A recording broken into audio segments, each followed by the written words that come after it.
daily bread, our living water. We can't survive without you, Lord. Our daily bread, our living water. We're reaching out for something more.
Nobody like you, my Jesus.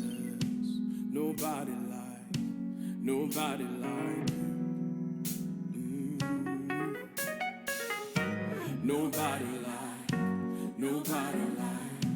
Nobody like you, my Jesus.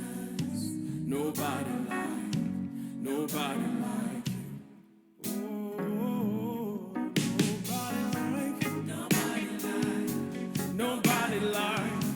nobody like you, my Jesus. Nobody like you. Nobody like you. Yeah. Nobody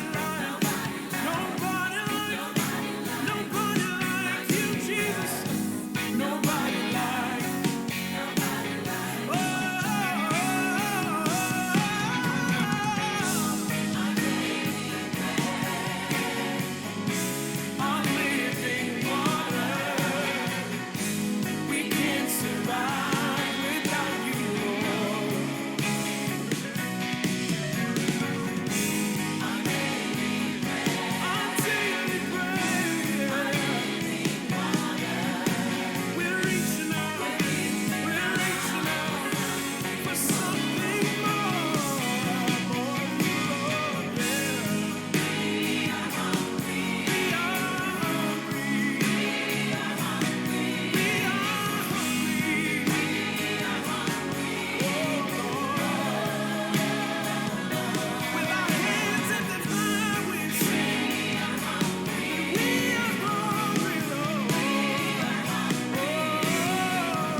but it's a slow kingdom coming. It's a slow kingdom coming, but it's coming, and we will wait for you. It's a slow kingdom coming. It's a slow kingdom coming, but it's coming, and we will wait for you. We will wait for you. We will wait for you. We will wait for you. You're faithful and you're true, so we will wait for you.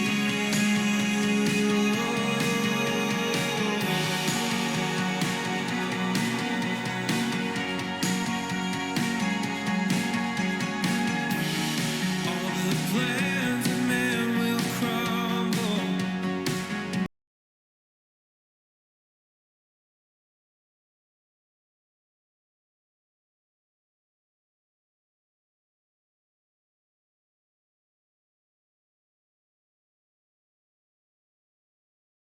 A bit late today, but hopefully you are tuned in at home and here. It is great to be with you guys.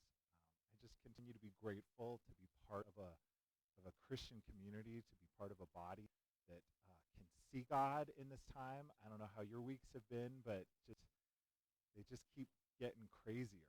You know, if you follow the news too closely, your stress level could just climb, by the hour, depending on how much you're paying attention to. And so this morning, as we enter into worship, I just want to exhort us to trust God, to keep trusting God, and to let that be the focus of our time in worship this morning. The scripture that I want to read from is Psalm 16. Psalm 16, verse 1 says, "Keep me safe, God, for in you I take refuge. I say to the Lord, you are my Lord, and apart from you I have no good thing." I want to believe that this morning, that apart from God I have no good thing. Let's skip to verse 5. It says, "Lord, you alone are my portion and my cup. You make my lot secure. The boundary lines have fallen for me in pleasant places. Surely I have a delightful inheritance." So this scripture is just talking about how God is our inheritance. He's the one that ensures what is going to happen in the future for us. "I will praise the Lord who counsels me. Even at night, my head instructs me. I keep my eyes always on the Lord. With him at my right hand, I will not be shaken. Therefore, my heart is glad and my tongue rejoices. My body will rest secure, because he will not abandon us to the realm of the dead. He will not let his faithful ones see decay." The psalmist ends by saying, "You make known to me the path of life. You will fill me with joy in your presence, with eternal pleasures at your right hand." So I'm just going to pray as the worship team comes on up. Sense of security that is tied to you and you alone. That all these news things that we see and all the different concerns, even the ones that we have, just the small concerns, that we could place those in your hands as we worship this morning and rest secure, knowing that our inheritance is it's set. Like, we have an inheritance. We are the children of God, and we can hold on to that future regardless of anything else that we're experiencing. So Lord, bless this time of worship. Bless my brothers and sisters as they lead us, and let us just enter into your presence. Holy Spirit, would you come?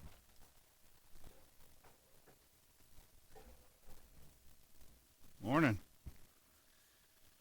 You guys ready to worship? Cool.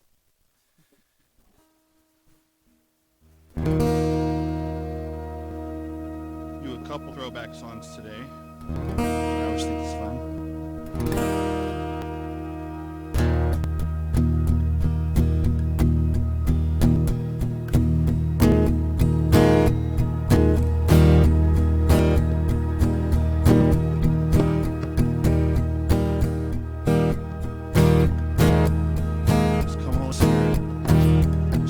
us right now. Fill this place with your presence, Lord.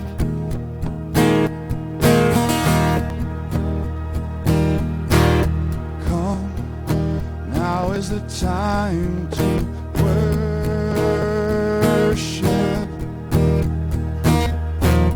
Come, now is the time to give your heart. Come, just as you are to worship.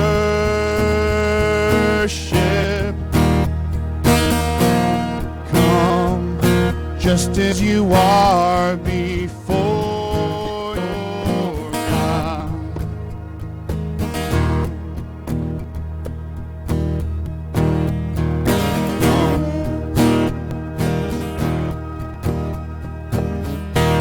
Come, now is the time to worship. Come, now is the time to give your heart. Come, just as you are to worship. Come, just as you are before your God.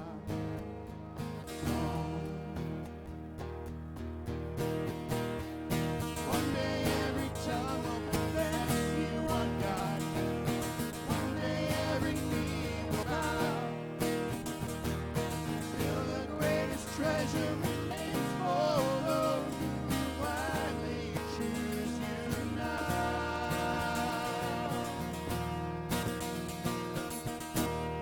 Come, now is the time to worship.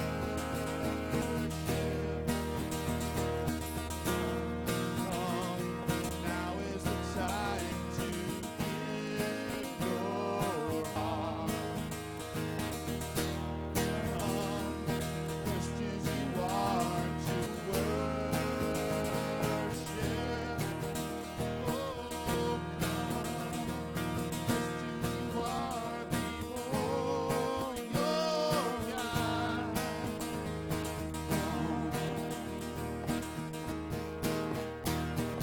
One day every tongue will confess you are God.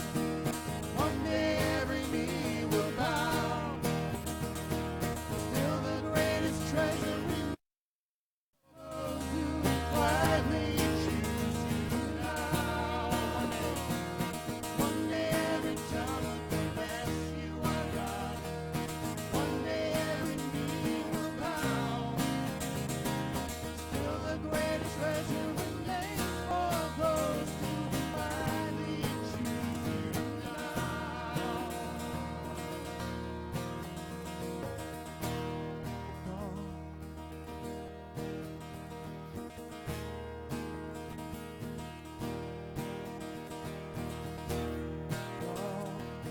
Now is the time to worship. Now is the time to give your heart. Give your heart.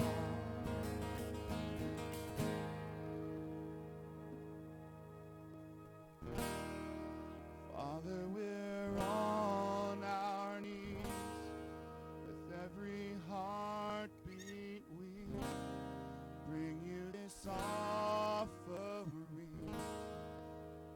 Lord, come and fill this place. Father, we're crying out. Spirit, we need you now.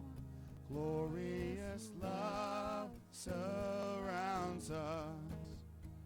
Lord, come and fill this place.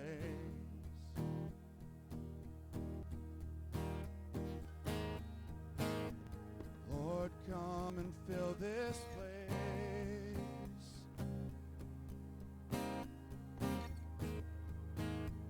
To light the burns in the dark. darkness. There is a light that burns in the darkness.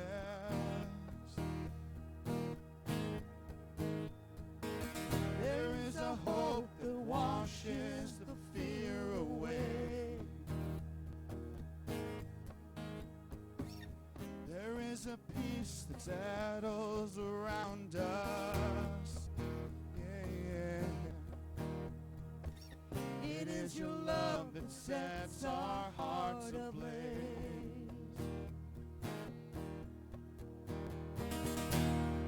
Father, we're on our knees. With every heartbeat we bring you this offering. Lord, come and fill this place. Father, we're crying out. Spirit, we need you.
fill this place.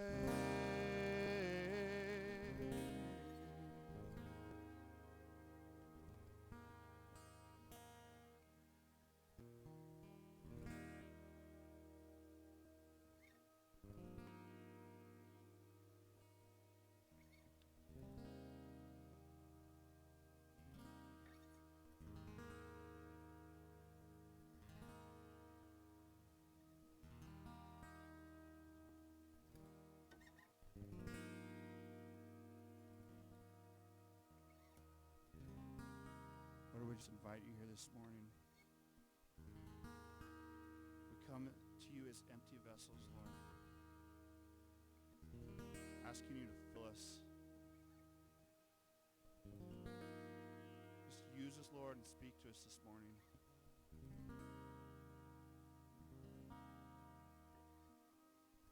We're only here for you, Lord.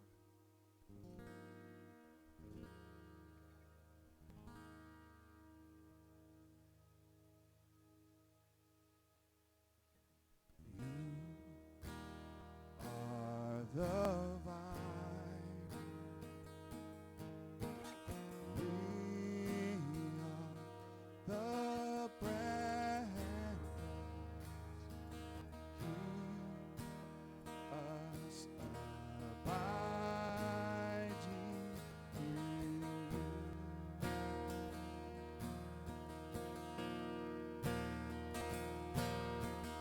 You are the vine.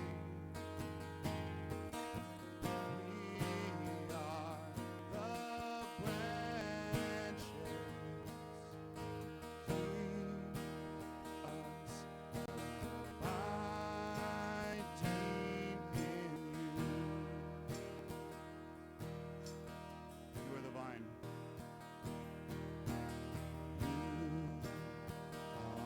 You are the vine.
the vine, and we are the branches.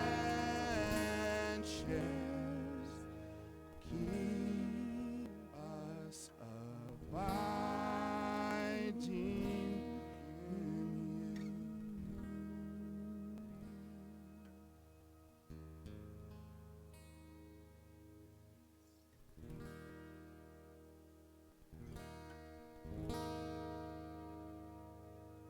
There is a name who reigns without contention, whose power can't be questioned or contained. With humble fame, he rules the earth and heavens. His glory knows no measure or refrain, and it's bursting back the borderlines of space. Jesus, throned upon the praises of our heart.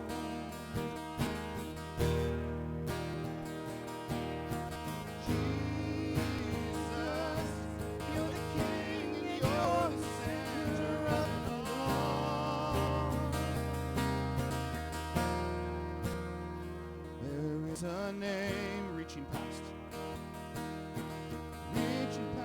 the margins, calling sons and daughters back to him. And as he saves, you can hear the roar of heaven. Prodigals are coming back again. Oh, the triumph of his name will never end. Jesus, throned upon the praises of our heart.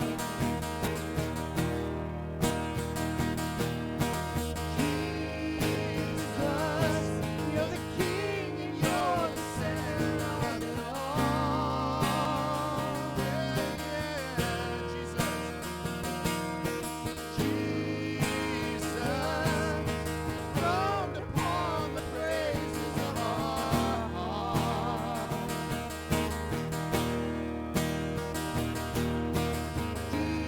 Jesus, you're the King and you're the center of it all.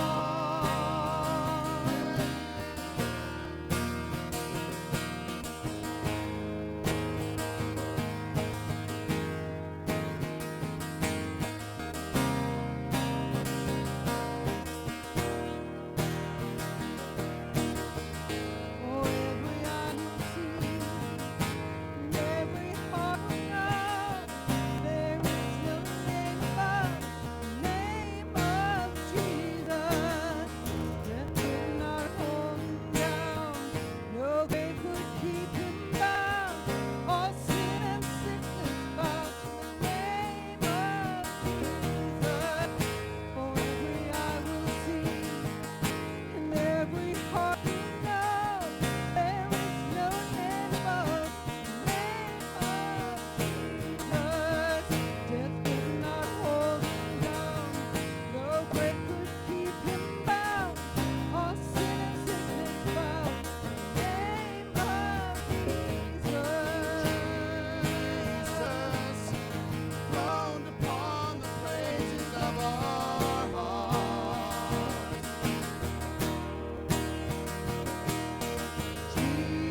Jesus, you're the King and you're the center of it all.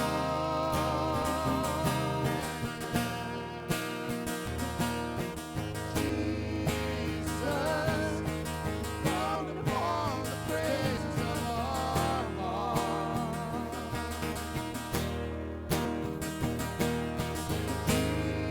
Jesus, you're King and you're the center of it all. Center of it all. Jesus.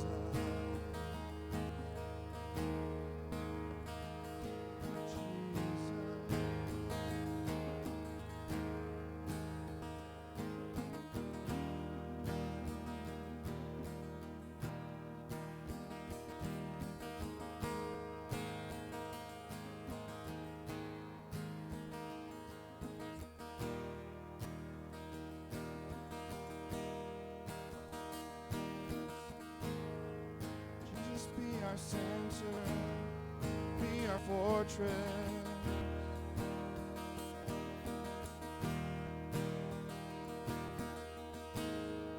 There's no one like you, no one as faithful as you.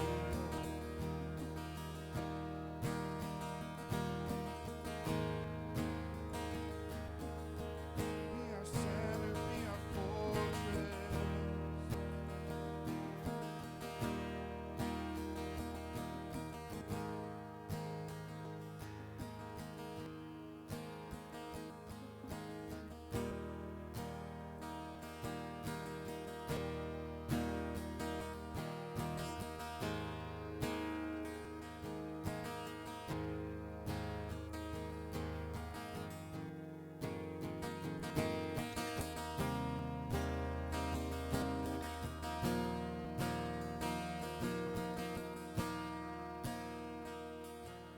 Every song we sing, every word we sing,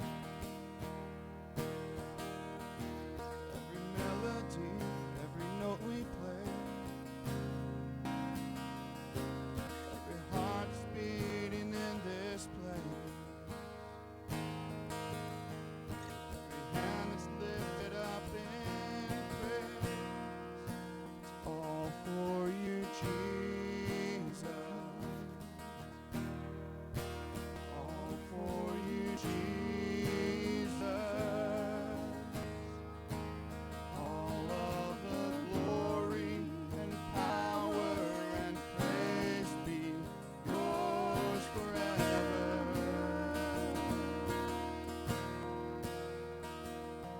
Every rushing wind, every crashing wave, Every every song, every sky ablaze. Million stars are on display. Universe to praise your name. All for you, Jesus. All for you, Jesus. All of the glory and power and praise be yours forever. All for you, Jesus. It's all for you, Jesus.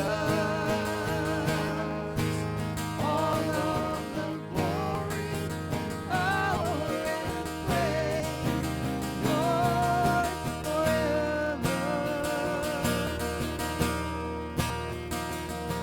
We join with all of creation. We join with all of creation. Every tribe, every tongue, every nation to give you praise. We join with all of creation. We join with all of creation. Every tribe, every tongue, every nation to give you praise. All for you, Jesus. All for you. All for you, Jesus. All for you, Jesus. All of the glory and power and praise be yours forever. All for you, Jesus.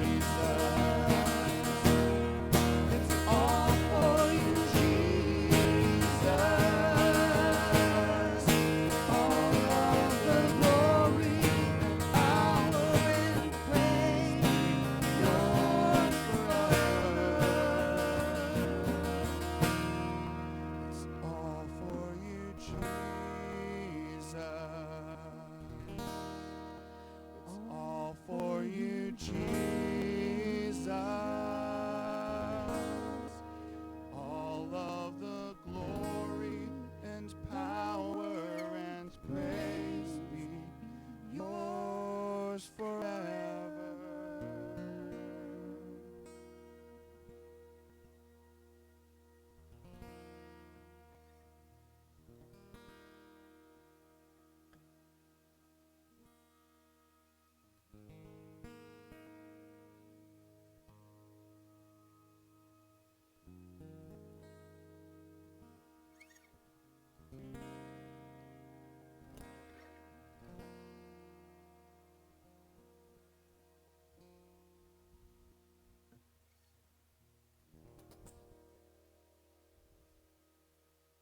Lord, we need spiritual eyes. We need spiritual sight. This is a season, God, in which we recognize, I think, that everything that we're hearing, Lord, is not the whole story. There's a lot of news, and it's not telling us the truth of what Scripture tells us, that you are king over the earth, and you are king over the heavens.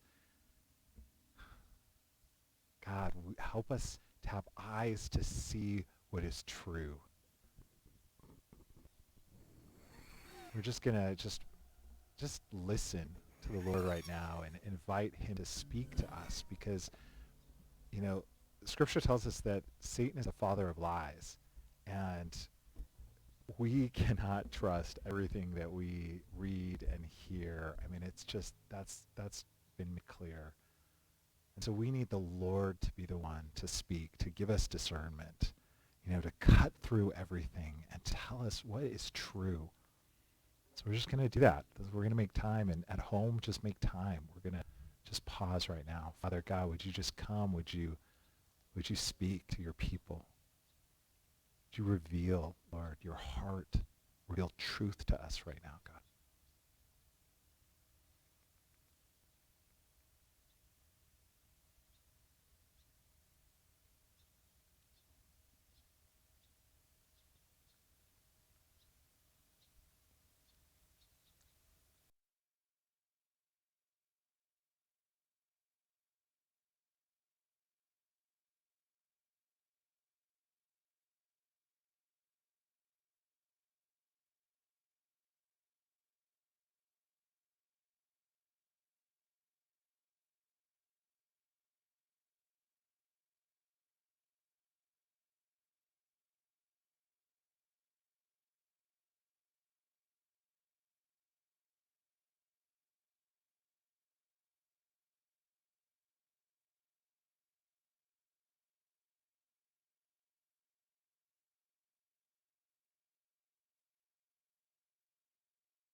piece of bread, cup of water, whatever it is. Let's partake in this meal together, the center of our faith. Thank you,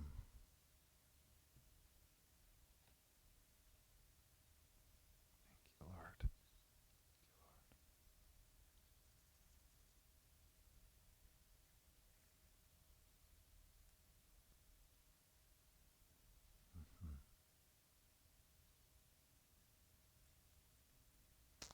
In Romans, Paul says that in him we live and move and have our being. In Christ, we live, we move, we have everything. And Christ died so that we would be welcomed into the family of God. So Jesus, we just thank you, Lord, for this symbol that represents your body broken for us, that represents the door opened for us to enter into community with you, Father, Son, and Holy Spirit.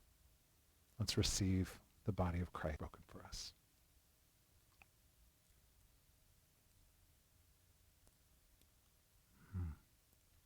Yeah.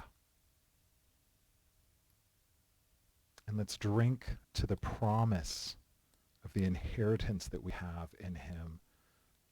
Regardless of what this world takes away, we trust God. We say, Lord, in you we have what we need. Let's drink the blood of Christ shed for us. Yeah. So Jesus, even as we gather around this meal, we do just already, our hearts go out to the folks that are experiencing loss right now, whatever level that is. And Jesus, we intercede right now that they would find you in the midst of that they would cling to you, and that psalm would be true, that in you they would not be shaken, regardless of the circumstances. In you they would not be shaken, Lord. Help us be rooted firmly in you, God, as we just continue to put our hope in you, Lord. Yeah. I just bless the rest of our morning as we even just contemplate what does it mean to be believers in this season? What does it mean to be intercessors, God? Thank you for our brother Eugene who's coming up after the break. Bless him, Lord, in your name. So we're going to take just a brief minute or two break so that we can get switched around up here, and then Eugene's going to come up and teach. So.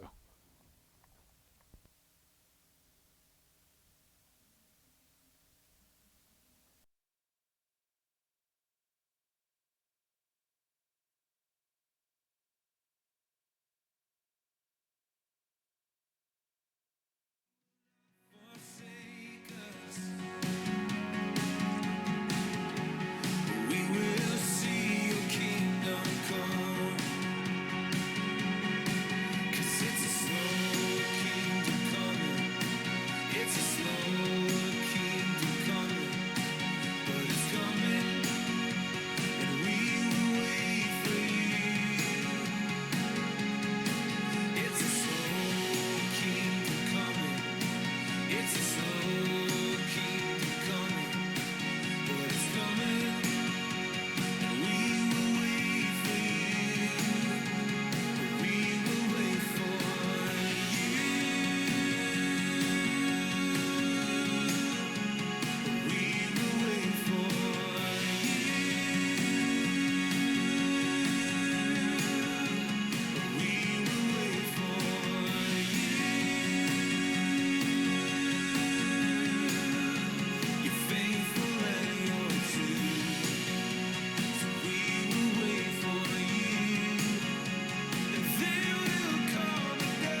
It's a slow kingdom coming, but it's coming, and we will wait for you. It's a slow kingdom coming. It's a slow kingdom coming, but it's coming, and we will wait for you. We will wait for you. We will wait for you.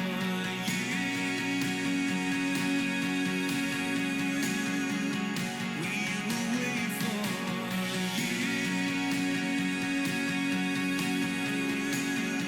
You're faithful and you're true, so we will wait for you. You're faithful and you're true, so we will wait for you.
Come and meet us.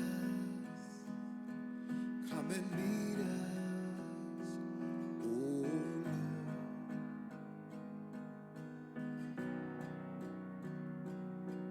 Come and meet us.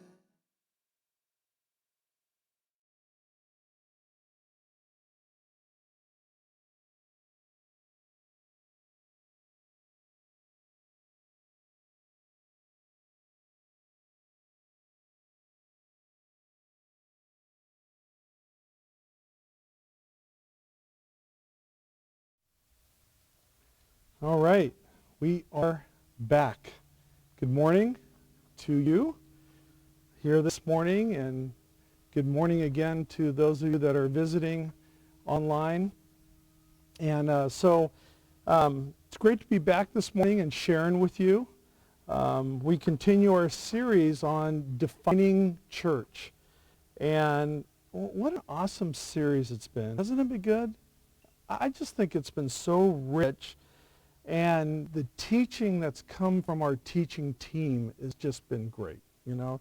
So I hope you've enjoyed it. But one of the things that I realized about this series over the last couple of weeks is that each topic that we bring, and when we're talking about defining the church, each topic in it itself is a series.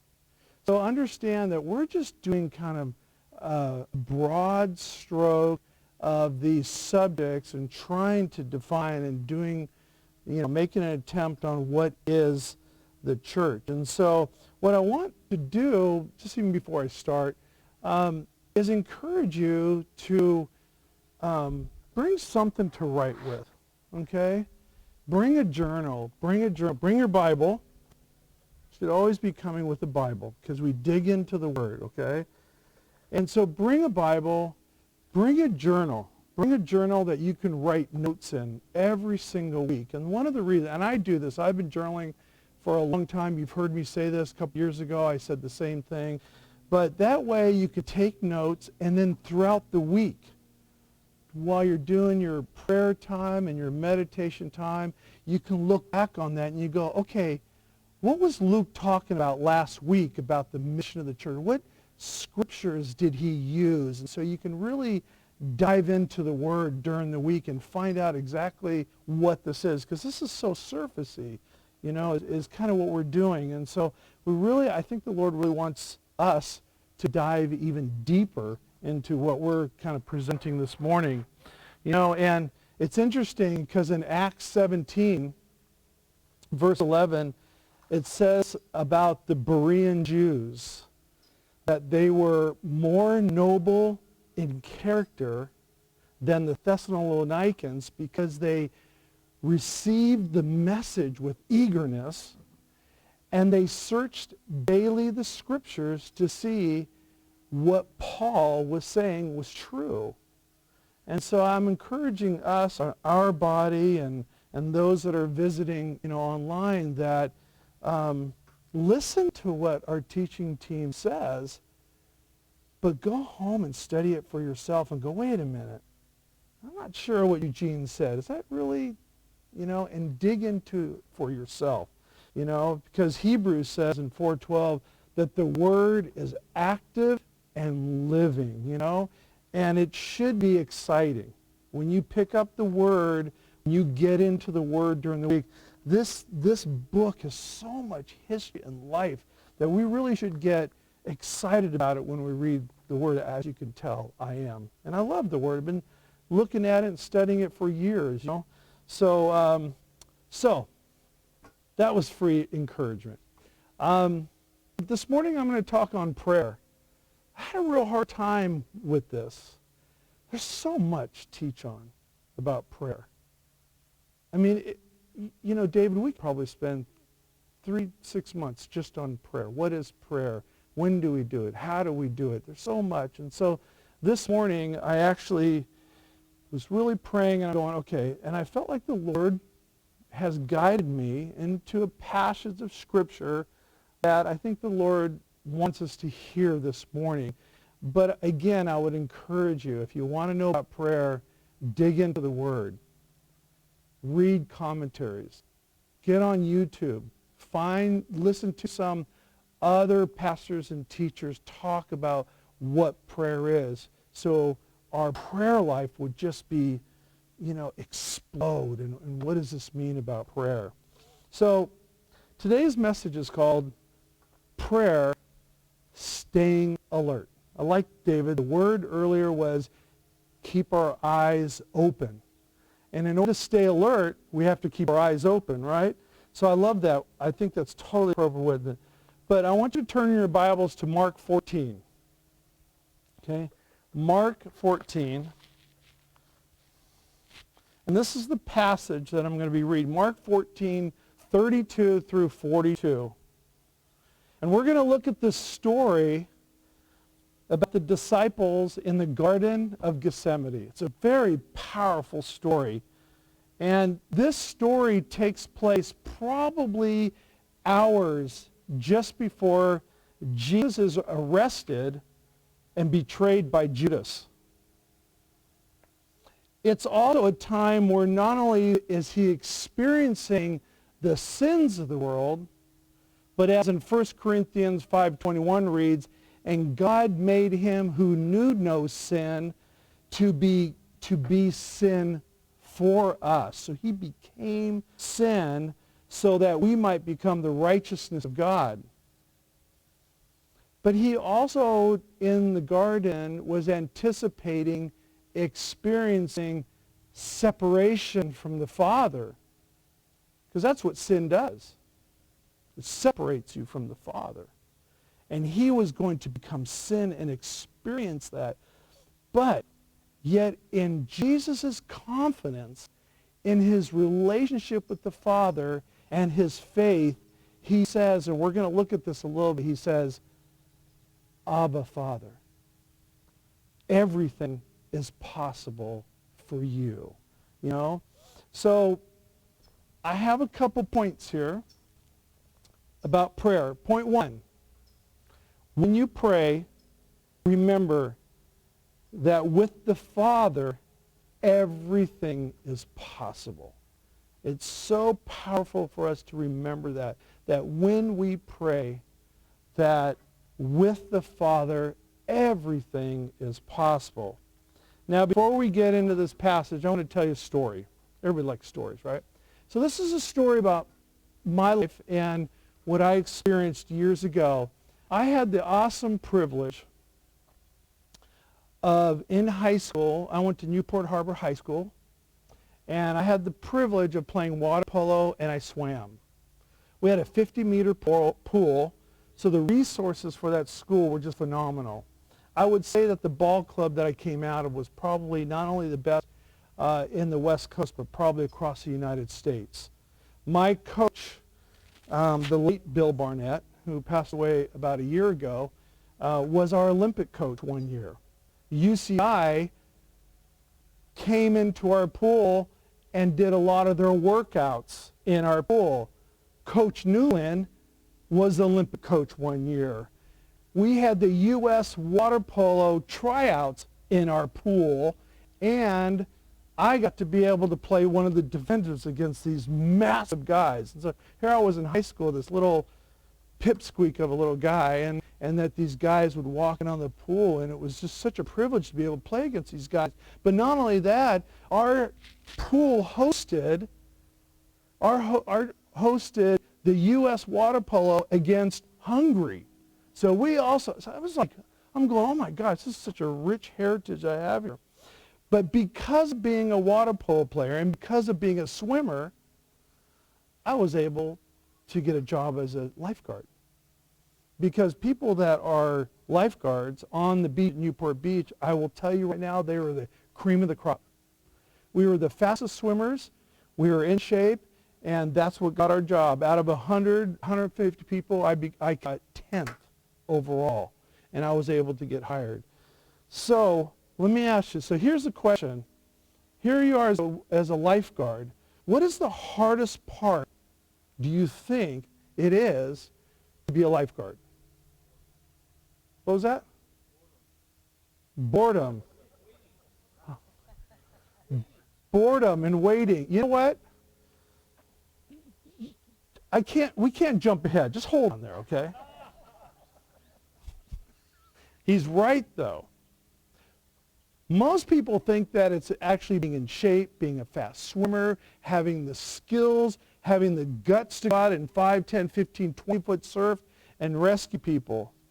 But really, if you think about it, the hardest part of the job, Ryan, is staying alert. It's exactly right. It's so difficult to stay awake as a lifeguard. And where do they put the first-year lifeguards? They put them in the bay. So if you go down the peninsula and the Newport Piers on your right-hand side, on the left-hand side, there are areas where you could take your children and swim in the bay all the way down to the wedge. And that's where you could take your little children. The challenge with being on the bay, it is boring. There's no waves. But it's very difficult to stay awake. So one of the things that happens as a lifeguard is this. You scan the beach, constantly scanning the beach, looking and waiting and making sure that nobody drowns. In the bay, one of the things that happens is that when you're children, and if you're here and you have children, you know that in the bay, the water, the sand is gradual. So a lot of times what the children do is they bounce in their waist. They're just bouncing. And then they play, and then they take a step backward, and the wet water comes up to here, right? And then they're playing, and the water's up here, and then they just happen to step back one more, and the water's up here, and they're playing, and they're doing all kinds of stuff. And next thing you know, they're right up here. And you ever see the kids like right here, and they're going, and they're just trying to, right? They're just breathing, but the water's right up here. And one of the things that happens is the next step for that child is the water's up to here. And on this one day, I was scanning the beach. And I was looking, I saw the kid. I was looking back and forth, and I looked this way, and I would look back, he's gone. And I knew exactly what had happened. I ran out there, reached down, and pulled him up by his hair, because I knew exactly, what happened to him. He stepped back. Now, if I was not watching, I would have missed it. Praise God. Do you know what I'm saying? So,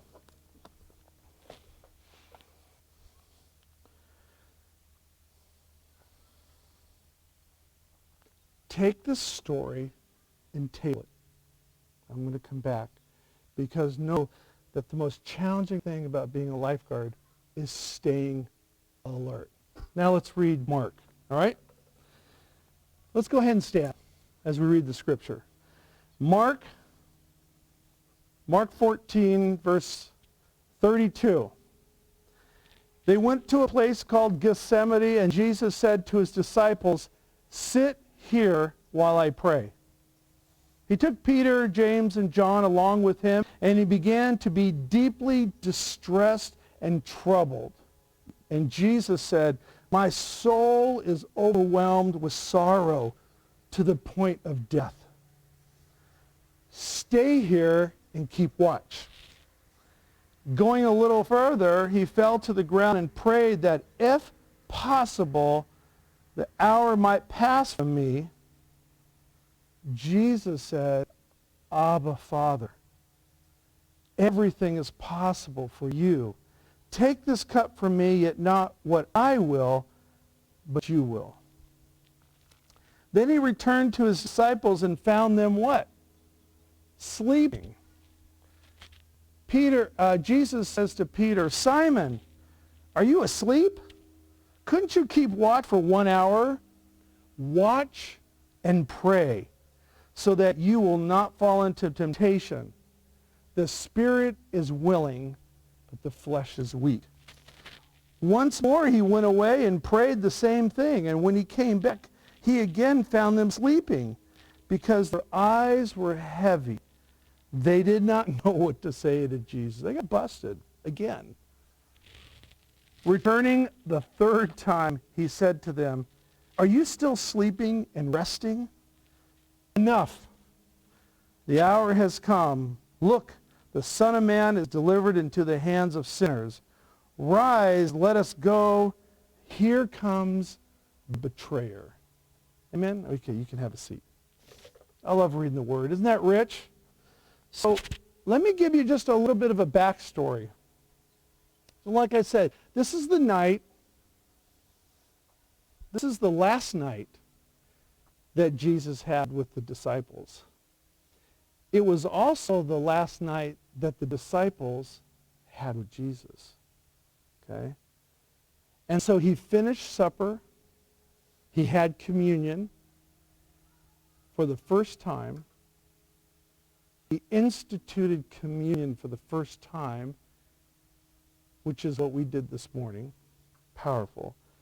John records that during the meal, you won't find this in Matthew, Mark, Luke, or Luke in the Synoptic Gospels, but John records that Jesus washes the disciples' feet.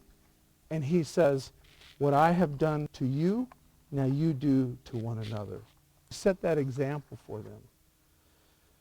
John also records an awesome prayer by Jesus that some have called the high priestly prayer. You want to know how Jesus prayed? We don't have a lot of scripture on how Jesus prayed. He told us how we should pray. Jesus didn't do a lot of praying. You know what he did? Rise. Be healed. Calm the storm. He spoke. Okay? I think that's awesome. Rise. I got to practice that one day. Can I tell you a dream I had? This may be related or not. I had a dream a couple nights ago. God's been giving me dreams and visions lately. I had a dream about my wife. She died. No, my wife went in for surgery and had a hernia surgery.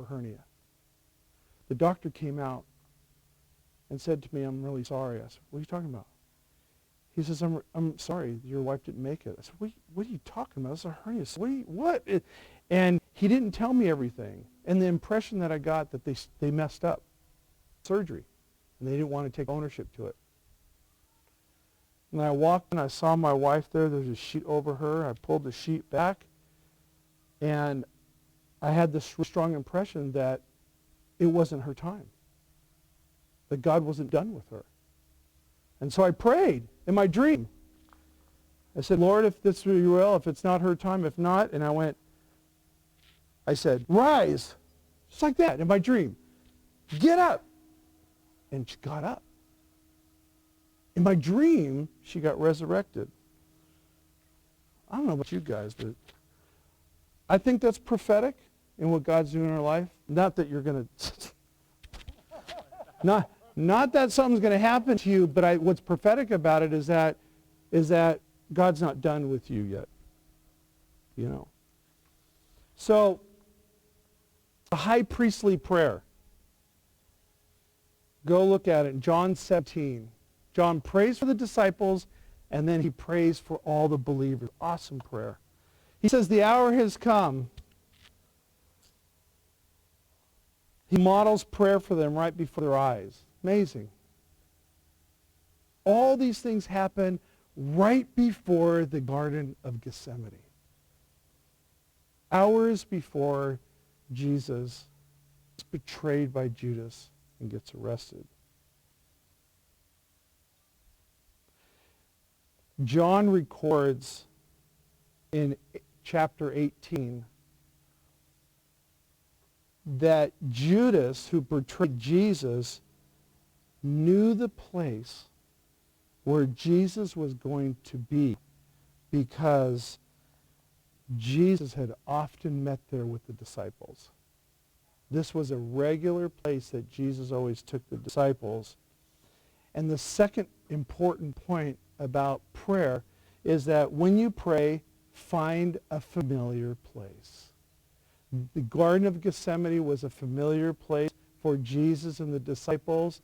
And the second point is that when you pray, find a familiar place, a place where there's no distractions. So here they are in the Garden of Gethsemane. So what happens? So let's talk about what happens.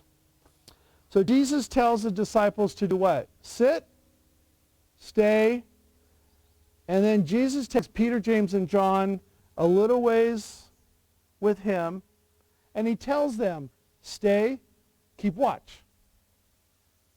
Jesus goes a little further, falls on the ground and prays. We read that. What happens? He's sorrowful. He pours out his heart before the Lord. He returns and finds them what? Sleeping. Are you asleep? He says to Simon. Couldn't you keep watch for 1 hour? Second time, watch and pray so that you would not what? Fall into temptation. The spirit is willing, the flesh is weak. One more time, Jesus goes away and returns to find them sleeping, and he says to them, the hour has come. So here's the question. Why did Jesus tell Peter, James, and John to wait, to watch? What were they supposed to watch? What was it about that situation that the disciples, where Jesus says, you are to watch? Well, I'm going to submit to you that basically on a natural level, that they were supposed to watch out for the danger that was coming. Just on a natural level. Jesus knew Judas was coming. The high priest, they're coming to arrest him, and he told the disciples to watch. Why would he tell them that? Well, maybe Jesus needed more time to pray and didn't want to be interrupted. Maybe he wanted them to watch him pray. But they fell asleep. But I think on just one level that the disciples were supposed to watch just for the danger around them. Because this was a very dangerous time for Jesus and the disciples. Matter of fact, Peter said, I'll follow you anywhere. I will never deny you. And when Jesus was arrested, what happens with the disciples? They were gone. They scattered. They were not ready completely to follow Jesus. So Jesus wanted them to watch out for danger. Why did Jesus tell Peter and James to watch and pray? So that they will not fall into temptation. So what temptation is Jesus talking about? Well, I submit to you that the temptation for them was to fall asleep. Because if you fall asleep, if they fall asleep, then they couldn't see the danger that was around them, right? And if you fall asleep and you can't keep your eyes open, then you don't see what's happening. So one of the temptations was them by falling asleep. Point number 3, when you are praying, you're staying alert. And you can see the danger coming. I'm going to talk about what danger is in a little bit here. I also submit to you that the other temptation was not having the correct response. So what did Peter do when they arrested Jesus? He took up his sword and he cut off the ear of the high priest's servant's ear.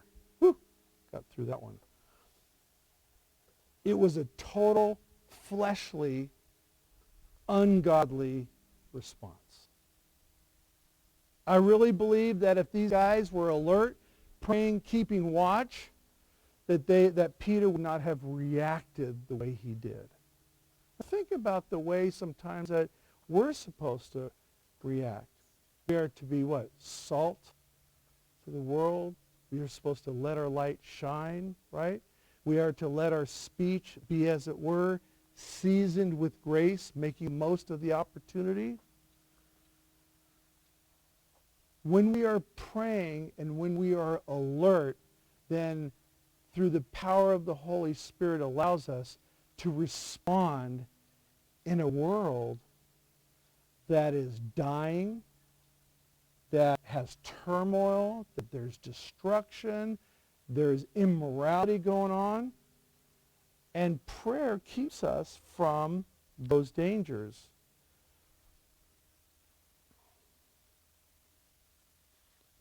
So let's talk about danger. What kind of danger are we talking about?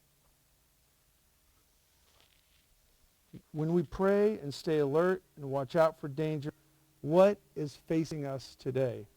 What's the biggest thing? What's the biggest danger that's facing us when we pray? Well, turn with me to 1 Peter. And for those of you that are visiting us online, that show up for you as well. But let's turn 1 Peter 5, 8 and 9. It says, "Be alert and sober mind. Your enemy, the devil, prowls around like a roaring lion looking for someone to devour.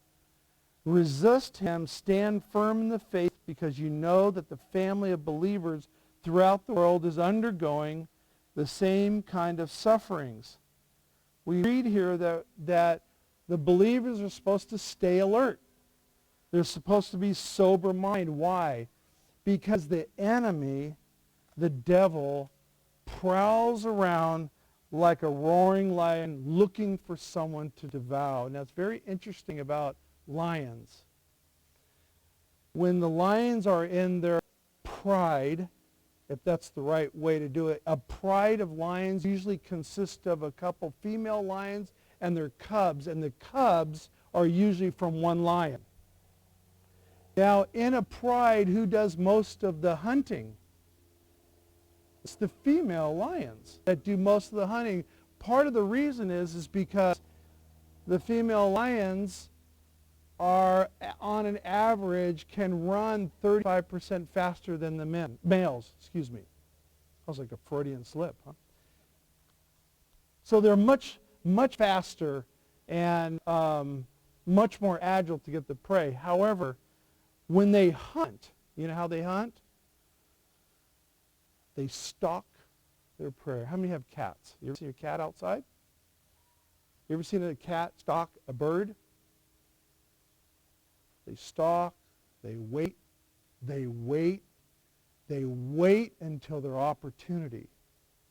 Lions do the same thing. That's one of the ways they hunt. The other way they hunt is they corner their animal. With the lion and the female lion, they corner, and then they go in for the kill. The picture that we need to see here today is that the enemy is doing exactly that.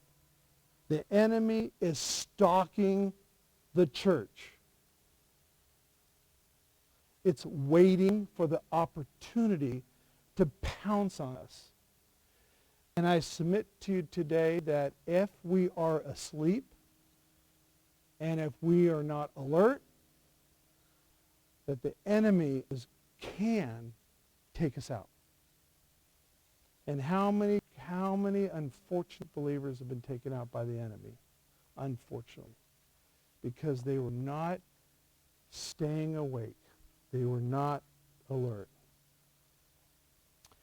Ephesians. Turn with me to Ephesians.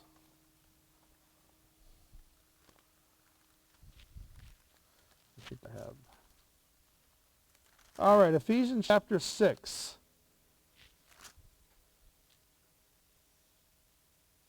Verse 18. Now, Ephesians chapter 6 talks about that the believer needs to put on the full armor of God, right, for their protection.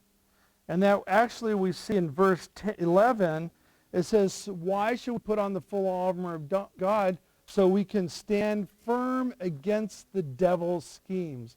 Today, I'm not here to talk about all the dangers and about the devil's scheme, because that's a whole nother series in itself. But look at what the scripture says, chapter 6, verse 18, and pray in the Spirit on all occasions with all kinds of prayers and requests, and with this in mind, what does it say? Be alert and always keep on praying for all the Lord's people. Again, be alert. Watch.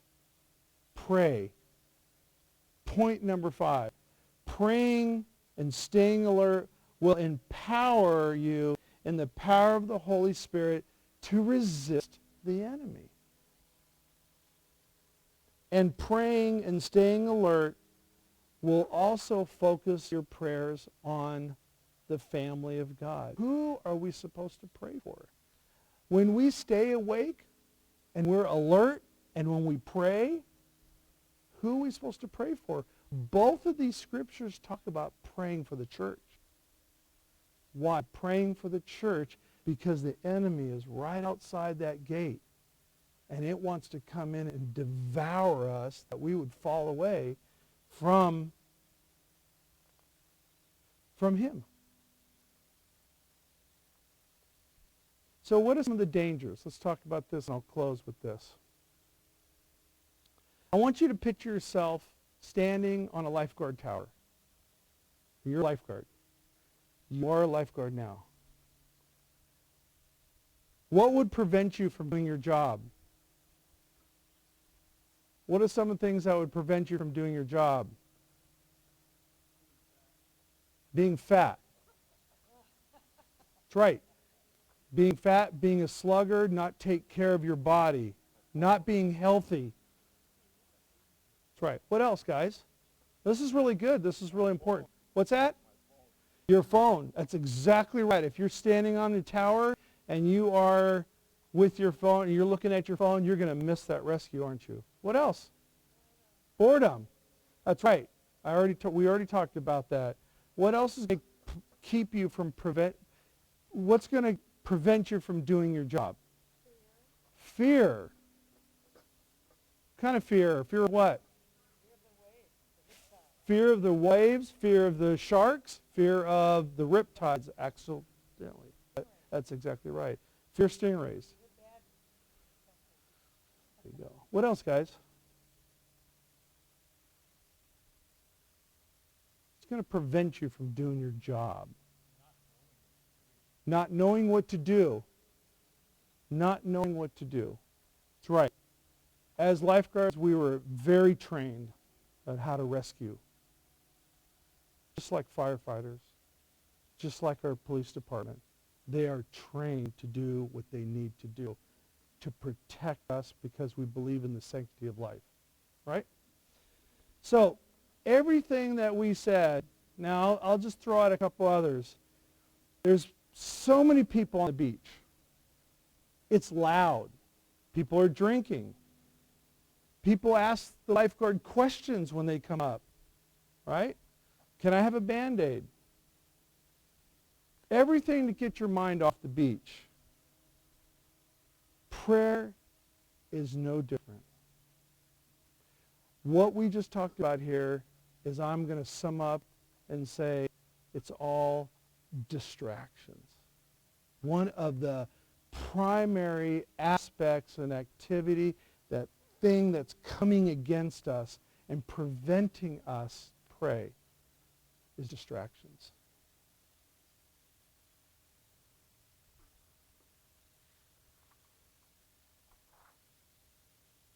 So just think for a moment, what's keeping you from prayer? See, this isn't about teaching you how to pray, when to pray. Okay? Jesus taught us how to pray. Look up the high priestly prayer. Look up the Lord's Prayer. Jesus said, when you pray, go into your inner room, go into a closet and pray. So this isn't so much about that. This is more about what's keeping you from prayer. What's the distractions? Boredom? How many think, I'm not going to have, but you know, some people believe that prayer is just boring. If you think prayer is boring, then how many times have you fallen asleep? I have. Father, you know, and then my mind wanders and I'm asleep. Right? How about work? Busyness, family, busyness of life. How about the value of prayer? Do we value prayer? Do we spend time? Do we carve out time in our schedule in the business to actually go into our closet and pray? All these things can keep us from praying. But I believe what the message and what the Lord wants us to hear this morning is that we are to stay awake. Okay? A lot of people are saying that over the years that the church is asleep. And while the church was asleep, there's a lot of things that have happened in our country that have happened if it wasn't for the church asleep. That's a completely different series. I'm not going to talk about that. I don't think the church is so much asleep as I think they just may not be awake. And they need to be awake, because when you're awake, you can see the danger, what's going on. So, final thoughts here. And I'll end it with this. I have an old friend of mine that used to tell me this all the time. He said, Huge, he says, I'll never ask you to do anything that I'm not willing to do myself. You ever heard that? I'll never ask you to do anything that I'm not willing to do myself. If I stand up here and I teach on feeding the poor, I'm going to be feeding the poor. If I stand up here and teach on what it means to be a compassion-driven person in church, I've got to have that compassion-driven in my life. If I stand up here and talk about prayer and staying alert, then I've got to be a man that prays. Because I'm never going to ask you to do anything that I'm not willing to do myself. I think Jesus was that way. I think Jesus never would ask us to do something that Jesus was not willing to do himself. Does that make sense? And so let me tell you my experience, and I'll end with this. My experience of prayer over this past year has just been phenomenal. I'm going to try not to boast, okay? But all I can do is just share my experience. One of the things that has helped me pray and get me fired up to pray, in other words, when I want to pray, when I want to just get together and pray, is our intercessory prayer group that meets every Sunday morning. We meet at 9:15 via Zoom, and we pray for the body. There's 5 of us. I don't have a problem telling. Shelly's here. She's a part of it. Patty and Keith are part of it. And Sharon. We all get together. Now, let me tell you, we've been getting together for how long now? 4 months? 3 or 4 months? Every single Sunday. Now, when you meet together every single week and you do something like our life groups, you really get to know the relationships, but you get to hear God move in that group. And so when we pray and we invite the Holy Spirit to come, and when the prophetic words come through this group, and we see the answers to prayer and we pray on a regular basis, this group, Shelley, that group has fired me up to pray, that I want to pray. Matter of fact, I feel bad because I don't have enough time to pray. So my encouragement to us, that this isn't about making you feel bad about praying. That's not what this is about.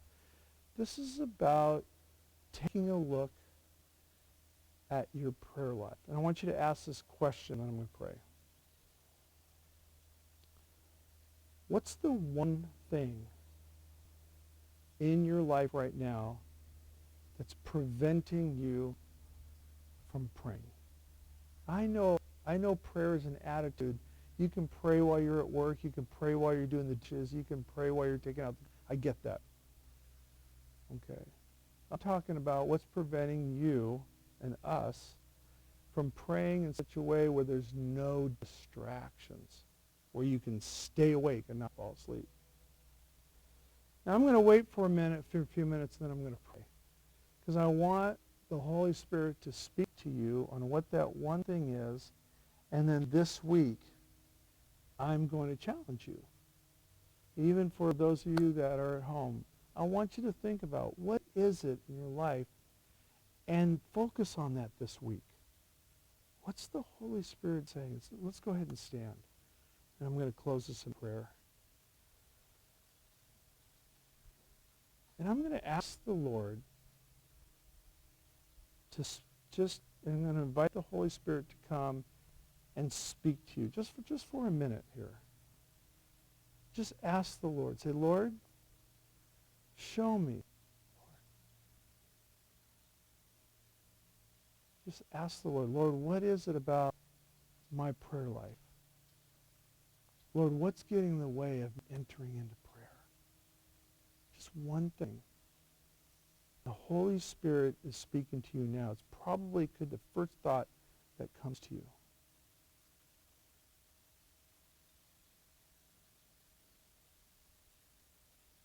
And I want you to write that down when you go home. And I want you to meditate on that thing. And then ask the Lord, okay, make a way, Lord. Make a way. Make a way so I can stay alert and pray.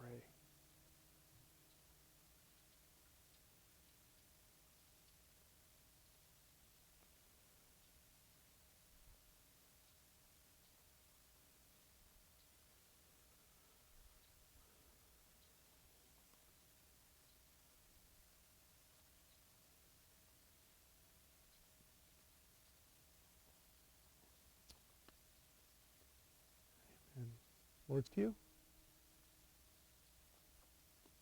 You got somebody? You don't need to share. Does the Lord speak to you? Good. Let's pray. I'm going to close. And the Lord bless you guys. I'm going to pray and close this, but have a great week. Amen. All right. Heavenly Father, thank you for today in the service. Father, thank you for leading the way, Lord. Thank you for reminding us to keep our eyes open. But not only that, in the midst of this, you are our refuge. And you're surrounding us and keeping us safe, just like the scripture, the psalm says. Thank you, Lord, for that. Father, I ask that you would just teach us as a people to enter in and just to cry out to you, Lord, and to be totally dependent on you in everything that we do, that we would bring our prayers to you, Lord. Because you, oh Lord, are the answer for what happens not in our lives, but what's happening in our culture, in our city, our state, in the United States and the world. You are the answer. Only you can change men's hearts. Amen. Thank you, Lord, and bless it in Jesus' name. All right, guys, have a great afternoon. That if you have a prayer need, please find someone to pray, because we definitely don't want anyone to leave without if you have some prayer requests. Amen? Awesome. Thank you.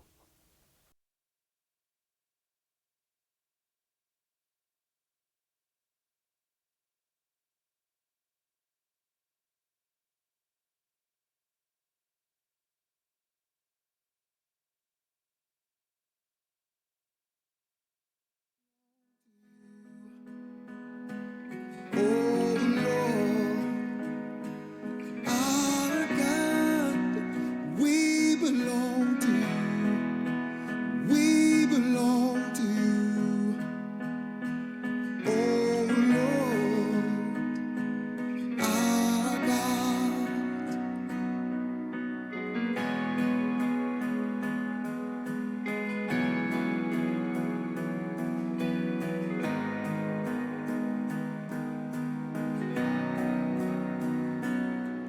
Come and lead us.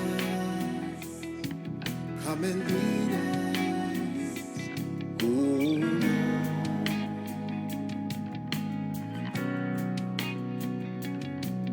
Come and lead us.